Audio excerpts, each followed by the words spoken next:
हाँ जी बच्चा पार्टी, कैसे हैं आप लोग? आई होप सब अच्छे होंगे, सब खुश होंगे। और आज मैं भी बहुत खुश हूँ क्योंकि हम आ गए हैं हमारे 100 लेक्चर पर। यस, आज हम फाइनली अपनी सेंचुरी पूरी करेंगे स्मार्ट रीड वोकैब सीरीज़ की। एंड ट्रूली स्पीकिंग ये सिलसिला चलता रहेगा जब तक मैं आपके वोकैबलरी एंड रीडिंग कॉम्प्रिहेंशन के लेवल को एक्सेलेंट पर लेके नहीं आ जाता, तब तक ये जर्नी चलती रहेगी। तो शुरू करते हैं आज का लेक्चर हमेशा की तरह।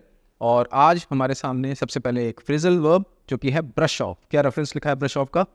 Most brushed it off as musings by a non conformist economist who had differences with colleagues and peers. Okay, क्या मीनिंग है ब्रश ऑफ का? डिसमिस समवन और something in an abrupt way, यानी किसी की बात को या किसी व्यक्ति को आप नकार दें, उसकी बात को नकार दें या उस व्यक्ति को नकारते हैं अचानक से एब्रप्ट मैनर में, तो आप बेसिकली उसको ब्रश ऑफ कर रहे हैं। एग्जाम्पल के तौर पे कोई मीटिंग चल रही है और आप कोई इंटर्न हैं, कोई जूनियर हैं, आप वहाँ पे बैठे हुए हैं, सीरियस डिस्कशन चल रहा है और इंटर्न ने कोई सजेशन दिया और आपने बस अनदेखी कर दी, अनसुनी कर दी, यानी एक तरीके से ब्रश ऑफ कर दिया उसकी बात को, तो बोला जाएगा कि वहाँ पे आप सामने वाले को ब्रश ऑफ कर रहे हैं। नकार देना, झिड़क देना, तुम शांत रहो, ठीक है, इस तरीके से बोल देना। चलिए और एग्जाम्पल्स डिस्कस करते हैं। Corporate criticism. A major conglomerate in India faced backlash for environmental violations in a project, but its spokesperson brushed off the criticism, claiming compliance with all regulations. कोई बहुत बड़ा बिजनेस है इंडिया का और उसको backlash का सामना करना पड़ रहा है, यानी लोगों से खरी खोटी सुनने को मिल रही है, मीडिया से खरी खोटी सुनने को मिल रही है क्योंकि उसने एनवायरमेंटल वायलेशंस किए हैं अपने प्रोजेक्ट में। पर जो स्पोक्स पर्सन है उस कंपनी के, उस ऑर्गेनाइजेशन के, वो इस क्रिटिसिज्म को ब्रश ऑफ कर रहे हैं, नकार रहे हैं सिरे से, और बोल रहे हैं कि हम जो भी रेगुलेशंस हैं उनको पूरी तरीके से कंप्लाई कर रहे हैं, उसको फॉलो कर रहे हैं। ठीक है, एक कॉन्टेक्स्ट ये हो गया। दूसरा कॉन्टेक्स्ट पढ़ते हैं एयर पोल्यूशन के कॉन्टेक्स्ट में।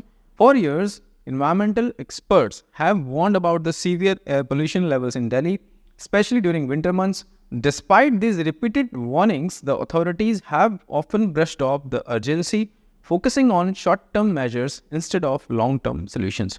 दिल्ली में हर साल दिसंबर जनवरी के महीनों में हम देखते हैं पोल्यूशन का वो लेवल पहुंच जाता है जहां लोग अपने घरों से बाहर तक नहीं निकल पाते।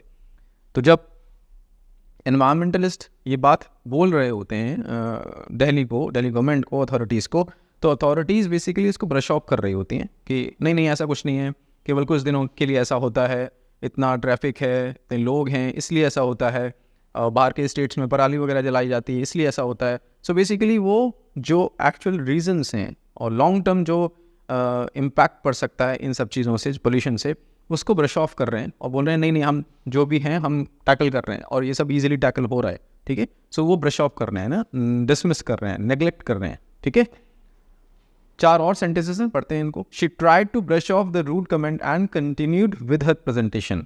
कोई लेडी है, वो प्रेजेंटेशन दे रही है, कोई रूड कमेंट आया सामने से, पर उन्होंने उसे ब्रश ऑफ कर दिया, इग्नोर कर दिया और डिसमिस कर दिया और अपने प्रेजेंटेशन को देती रही। बिल्कुल सही है ये।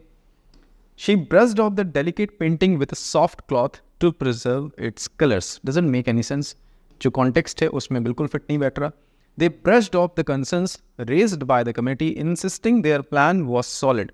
अब जो भी ग्रुप है या जो टीम है, वो कमेटी की जो कंसर्न्स हैं, जो कमेटी ने रेज किए कंसर्न्स, उनको ब्रश ऑफ कर दिया उन्होंने, और उन्होंने बोला कि हमारा जो प्लान है भाई वो सॉलिड है, ठीक है, उसमें कोई कमी नहीं है। सो ये भी सही है। The actor brushed off the rumours स्टेटिंग they were baseless. कोई एक्टर है, उनके खिलाफ रूमर्स चल रही हैं मार्केट में, उन्होंने उनको ब्रश ऑफ कर दिया कि ऐसी कोई बात नहीं है और वो सारी जो रूमर्स हैं वो बेसलेस हैं, उनका कोई बेस नहीं है। सो ये सारे जो I believe second sentence incorrect था, बाकी सारे करेक्ट हैं। चलिए डिस्कस करते हैं सिनोनिम्स। डिसमिस, रिबफ, रेपुडिएट, ये हम डिस्कस कर चुके हैं प्रीवियसली किसी लेक्चर में। नकार देना किसी बात को। और एंटोनिम्स की बात करें तो एक्नॉलेज, इम्प्रेस, एक्सेप्ट करना। एक्सेप्ट बहुत ईजी है समझने में, ये तीनों एंटोनिम्स के तौर पे कंसीडर किए जाएंगे। Next word is musing. हाँ जी, मोस्ट ब्रश्ड ऑफ, हाँ ये प्रीवियसली आया था म्यूजिंग, हाँ जी बिल्कुल सही है। और मीनिंग क्या है म्यूजिंग का? द पीरियड और एक्शन ऑफ रिफ्लेक्शन और डीप थॉट, यानी कि बहुत गहन चिंतन में कोई व्यक्ति है, सो हम बोलेंगे कि वो म्यूजिंग में है, यानी एक तरीके से नाउन है ये म्यूजिंग। और वर्ब के तौर पे MUSE अगर हम यूज़ करें तो उसका मतलब होता है गहन चिंतन करना और डीप थॉट में चले जाना, उसको म्यूज़ करना बोलते हैं। म्यूजिंग एक स्टेट के तौर पे आएगा, है ना, स्थिति के तौर पे आएगा और वहाँ पे हम इसको नाउन के तौर पे यूज़ करेंगे। अब ये जो पर्सन है बेसिकली इमेज में आप देख रहे हैं बहुत गहरे चिंतन में है, डीप थॉट में है, स्टेट है ये बेसिकली एक। सो आप कह सकते हैं कि ही इज़ इन म्यूजिंग। ठीक है, 4 सेंटेंसेस हमारे सामने पढ़ते हैं। Her musings on life and love were expressed beautifully in her poetry. अब कोई लेडी हैं वो पोइट्री लिखती हैं, उनकी पोइट्री में हमें लाइफ और लव को लेके जो उनके डीप थॉट्स हैं वो उनके एक्सप्रेशंस हमें देखने को मिलते हैं उनके पोइट्री के माध्यम से, और शानदार तरीके से वो एक्सप्रेस करती हैं। बिल्कुल सही है। He spent the morning musing the documents, trying to find any errors. यहाँ पे म्यूजिंग का कॉन्टेक्स्ट डॉक्यूमेंट्स को इवेल्युएट करने के कॉन्टेक्स्ट में थोड़ा सा गड़बड़ लग रहा है। डीप थॉट का एरर्स फाइंड करने के कॉन्टेक्स्ट में कोई मतलब नहीं बन रहा, इसको हम एलिमिनेट कर सकते हैं।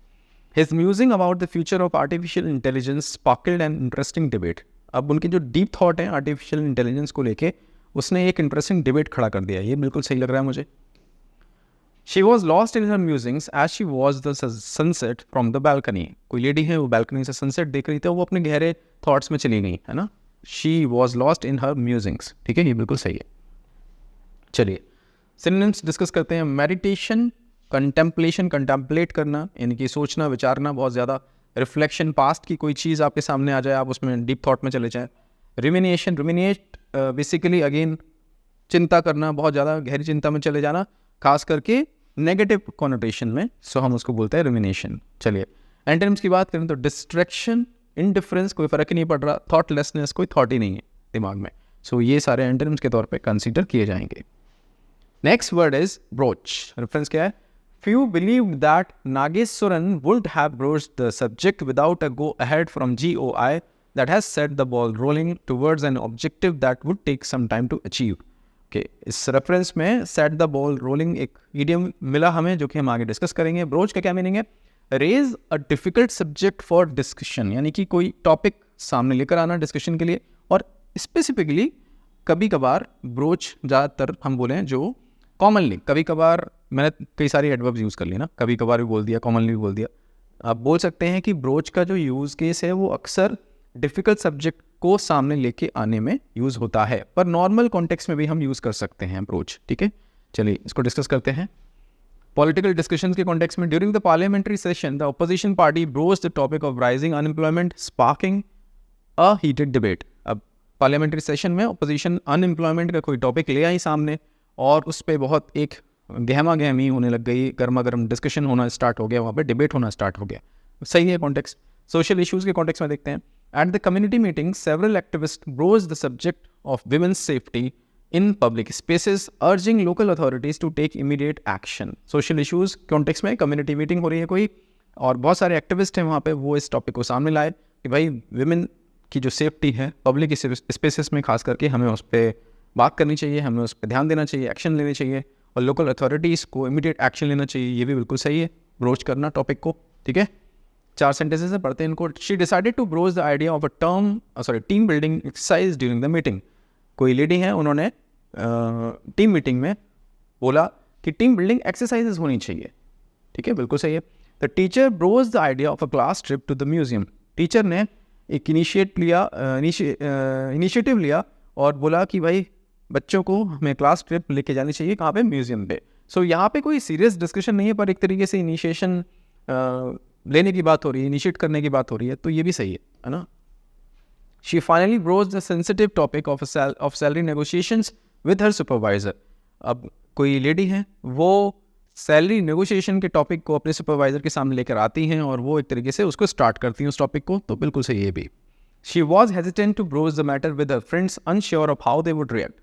कोई अगेन लेडी है, कोई गर्ल है, वो एक कोई सीरियस मैटर है, वो अपने दोस्तों में कैसे उसको स्टार्ट करें, उस पर बात कैसे करें, तो वो हेजिटेंट हैं, यानी एक तरीके से झिझक रही हैं और सामने लाने में घबरा रही हैं। बिल्कुल सही है।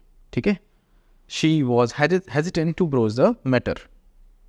हाँ जी, सिनोनिम्स की बात करें तो introduce, bring up, put forward, सामने लाना। और एंटोनिम्स की बात करें तो कंसील, छुपा लेना, सप्रेस, मन में रख लेना, दबा लेना, अवॉइड यानी अवॉइड कर देना। बहुत ईजी है समझने में। चलिए next, idiomatic expression is set the ball rolling. Reference again, हाँ वही रेफरेंस यूज हो रहा है यहाँ पे। मीनिंग है set an activity in motion, make a start, यानी शुरुआत करना, है ना। पहला स्टेप लेना, शुरुआत करना। एग्जाम्पल्स पढ़ते हैं स्टार्टअप इकोसिस्टम के कॉन्टेक्स्ट में। With the initial funding from venture capitalist, the young entrepreneur set the ball rolling on her tech startup which letter became one of India's leading fintech companies. कोई leading है, कितनी सारी ladies हैं ना, हर example में lady आ रही हैं। सो उन्होंने कोई स्टार्टअप शुरू किया और वेंचर कैपिटलिस्ट से उन्हें स्टार्टिंग में फंडिंग मिल गई थोड़ी सी, और बाद में जो उनका स्टार्टअप था वो एक लीडिंग फिनटेक कंपनी में कन्वर्ट हुआ। सो यहाँ पे जो सेट द बॉल रोलिंग वाला जो यूज़ केस है बिल्कुल सही है ईडीएम का। दूसरा एग्जाम्पल पढ़ते हैं इंफ्रास्ट्रक्चर प्रोजेक्ट के कॉन्टेक्स्ट में। The inauguration of the Mumbai metro set the ball rolling for the expansion of urban transport infrastructure leading to the launch of similar projects in other major cities. Mumbai में metro start हुई तो बाकी cities, बाकी major cities में भी एक तरीके से इम्यूलेट किया उनको, उस कॉन्सेप्ट को, और वहाँ पे भी मेट्रोज पे काम स्टार्ट हो गया। ठीक है, सो ये रेफरेंस थे सेट द बॉल रोलिंग के। चार और एग्जाम्पल्स हैं, पढ़ते हैं इनको। The CEO set the ball rolling on the new project by outlining the first steps to during the meeting. कोई प्रोजेक्ट है, उस पर CEO ने स्टार्टिंग में क्या कदम लेने चाहिए आउटलाइन कर दिया उनको, ऐसे हमें चलना है, और एक तरीके से शुरुआत कर दी उसकी प्रोजेक्ट की। बिल्कुल सही है। With his concluding speech, the principal set the ball rolling on the annual program of the college. Concluding speech यानी कि एंड वाली जो स्पीच है उसमें प्रिंसिपल शुरुआत करते हैं, थोड़ा सा ना कॉन्ट्राडिक्टरी लग रहा है। एनुअल प्रोग्राम है और उसमें शुरुआत कर रहे हैं, कुछ गड़बड़ लग रही है यहाँ पे, हम इसको एलिमिनेट कर सकते हैं। After discussing the proposal the committee set the ball rolling by delegating task.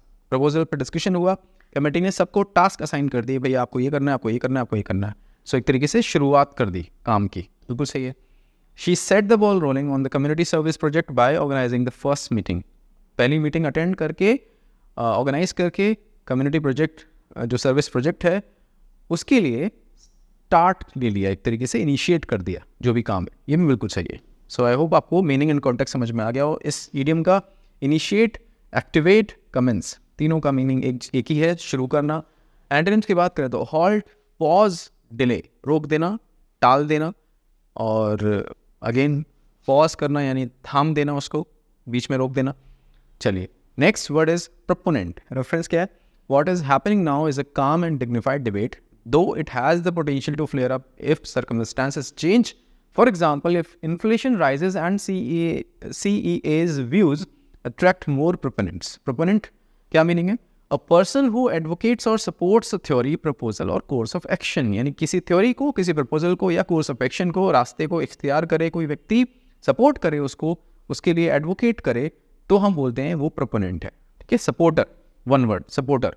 अब यहाँ पे देखिए लोग हैं और लिखा हुआ है सॉलिडेरिटी विद रिफ्यूजीज़, यानी कि रिफ्यूजीज़ के लिए वो सड़कों पर आए हैं और सपोर्ट कर रहे हैं, है ना।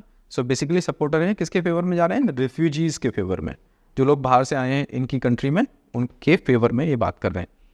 एग्जाम्पल्स पढ़ते हैं। Being a strong proponent of the bill he argued passionately for its passage in the senate. हाँ जी, अब प्रोपोनेंट है वो बिल के लिए काफ़ी ज़्यादा स्ट्रॉन्ग प्रोपोनेंट है, बहुत ज़्यादा सपोर्ट कर रहे हैं उस बिल को, और उन्होंने सीनेट में बेसिकली अपनी बात रखी, अपनी आर्ग्यूमेंट रखी पैशनेटली। बिल्कुल सही है।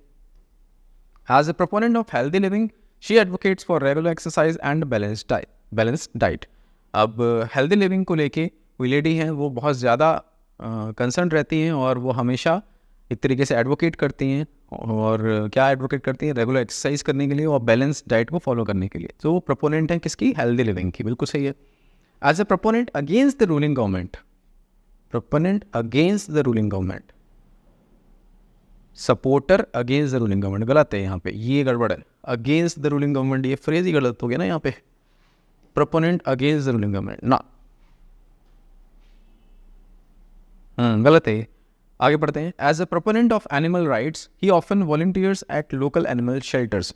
एनिमल राइट्स के प्रति वो सपोर्टर हैं, उनको सपोर्ट करते हैं एनिमल राइट्स को, और अक्सर वो वॉलंटियर करते हैं जहाँ पे भी एनिमल शेल्टर्स होते हैं, लोकल एनिमल शेल्टर्स, वहाँ पे जाके वो काम करते हैं, स्वयं सेवा करते हैं, यानी कि जो जितनी भी हेल्प बनती है उनसे वो करते हैं आगे बढ़ के।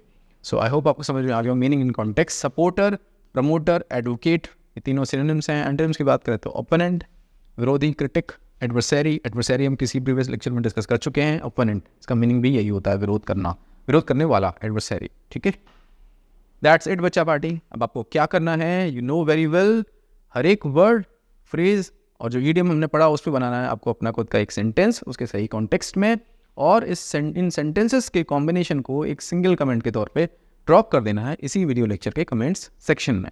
मैं हमेशा बोलता हूँ अगर आप ऐसा करते हैं तो सबसे ज़्यादा आप लर्न करते हैं।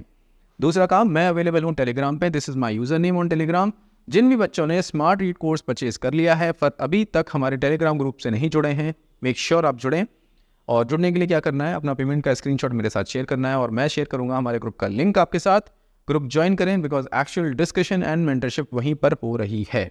तीसरा काम, पूरा लेक्चर आपने देखा, लेक्चर नंबर 100। लेक्चर देखने के बाद आपको जाना है आपके स्मार्ट रीड कोर्स के डैशबोर्ड पे और अटैम्प्ट करनी है स्मार्ट रीड ड्रिल नंबर 100।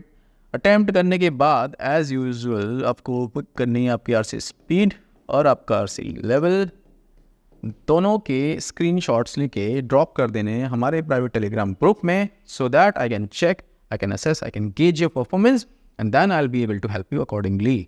मैं विपिन आपसे मिलता हूँ एक नए लेक्चर में कुछ नए वर्ड्स के साथ। Take care.